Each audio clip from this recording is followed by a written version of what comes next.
Assalamu alaikum wa rahmatullahi wa barakatuhu. Dear student, we have completed the explanation of lesson 1 and we were solving exercise. Exercise solve कर रहे थे अपन. Question number 1 और 3 objective का अपन ने लिख लिए थे. क्वेश्चन नंबर 2 में भी 2 क्वेश्चंस हो गए थे A and B. Let us write the answer of question number C. The question is study of fossil is an important aspect of study of evolution.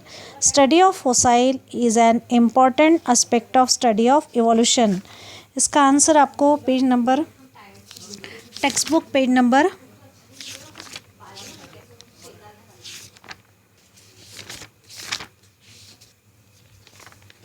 5 पे से आपको डेफिनेशन लिखना है. पहले इसकी The remnants and impression of such organism remain preserved underground.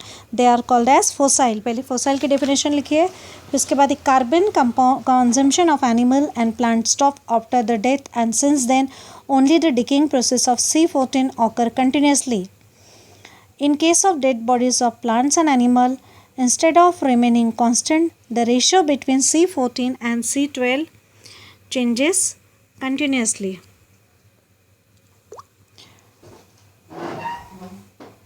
As C12 is non-radioactive, the time passed since the death of the plants or animal can be calculated by measuring the radioactivity of C14 and ratio of C14 and C12 present in their body. This is called as carbon dating method. It is used in paleontology and anthropology for determining the age of human fossil and manuscript. यहाँ तक आपको ये answer लिखना है. उसके बाद last में आपको एक सेंटेंस लिखना है जो पेज नंबर 5 में सबसे बॉटम में है. Study of fossil is therefore study of fossil is an important aspect of study of evolution. ये आंसर कैसे लिखना है समझ में आया. सबसे पहले पेज नंबर 5 पे की आपको डेफिनेशन लिखना है फॉसिल की. Remnants and impression of such organism remain preserve underground. उसके बाद ये वाला पैराग्राफ आपको कार्बन से लेकर तो मैन्यूस्क्रिप्ट तक, यहाँ तक मैन्यूस्क्रिप्ट तक आपको ये लिखना है. उसके बाद लास्ट में आपको 5 पे दिया है sentence therefore study of fossil is an important aspect of study of evolution. इतना लिखना है. Next question, there is a evidence of fatal science among the chordates.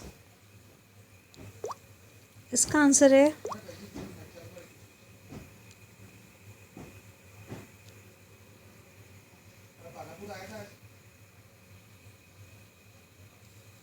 first. Write down first point. Very young embryo and of fish, amphibians, reptile, birds and mammals show quite similar structure in the early stages. First point, very young embryo of fish, amphibians, reptile, birds and mammals show quite similar structure in the early stages. Second, as the further growth takes place, they acquire different patterns. As the further growth takes place, they acquire different patterns. आगे further growth के बाद अलग अलग pattern हो जाते हैं, change हो जाते हैं आगे स्टेज में उनका similarity structure. Third point, the initial similarity between the vertebrates embryos is an evidence that during evolution there was a common ancestor for all the vertebrate classes. The initial similarities, third point, the initial similarities between the vertebrates embryos is an evidence that during evolution there was a common ancestor for all the vertebrates classes. This is called embryological evidence for vertebrate evolution. After that, write down the question number 4. Lamarckism. Write short note based upon the information known to you. The first short note is Lamarckism. Lamarckism की short note आपको यहाँ से लिखना है. Jean Baptiste, यहाँ से यहाँ तक आपको लिखना है. Jean Baptiste Lamarck proposed that morphological changes occurring in living organisms are responsible for evolution, and the reason behind those morphological changes is activities or laziness of that organism. He called this concept as a principle of use or disuse of organs. Further, he said that the neck of giraffe has become too long due to browsing on leaves of tall plants by extending their necks for several generations. Similarly, shoulders of the Aaron Smith have become very strong due to frequent hammering movement. Wings of birds like ostrich and emu have become weak due to no use. Legs of the birds like swan and duck have become useful for swimming due to living in water, and snakes have lost their legs by modification in their body for burrowing habit. All these examples are type of acquired characters and are transferred from one to another generation. This is called as theory of inheritance of acquired characters or Lamarckism. तो ये यहाँ तक आपको लिखना है।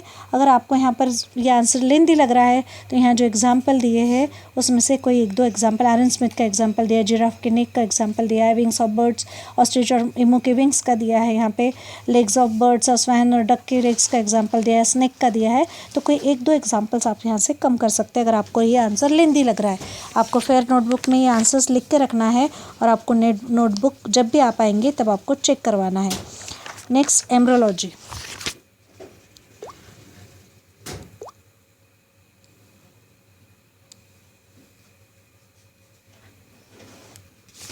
Embryology के जो short note है उसमें आपको ये जो है पेज नंबर 7 पे जो है ये एम्ब्रोलॉजिकल एविडेंस, इस यहाँ से आपको लिखना है आंसर।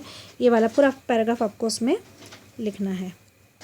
तो see this answer, comparative study of embryonic developmental stages of various vertebrates given in the picture आपको कट कर देना है। तो comparative study of embryonic development stages of various vertebrates shows that all embryos show extreme similarities during initial stages and those similarities decrease gradually. Similarities in initial stages indicate the common origin of all these animals. यहाँ तक animals तक आपको इसका answer animals तक आपको लिखना है। तो ये पूरा यहाँ से लेके तो स्टार्टिंग से कंपैरेटिव स्टडी से लेकर तो कंपैरेटिव स्टडी से लेकर तो ऑल दिस एनिमल तक आपको आंसर लिखना है। सिर्फ गिवन इन द पिक्चर आपको यहाँ से कट करना है। तो ये हुई थर्ड शॉर्ट नोट्स। तो ऐसे वैसे 2 क्वेश्चंस और 3 शॉर्ट नोट्स आज अपन ने लिखे हैं, ये आपको फेयर नोटबुक में लिखना है। और ये 2 आंसर जो है सी और डी, क्वेश्चन नंबर 2 का सी और डी 2 टाइम्स आपको होमवर्क नोटबुक में लिखना है। और be prepared for the test. ये लेसन अपना कंप्लीट होते आ रहा है, इस पर ऑब्जेक्टिव का टेस्ट हम लेंगे इंशाल्लाह।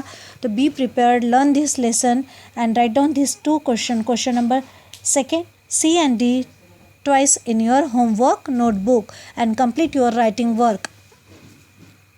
अल्लाह हाफिज़।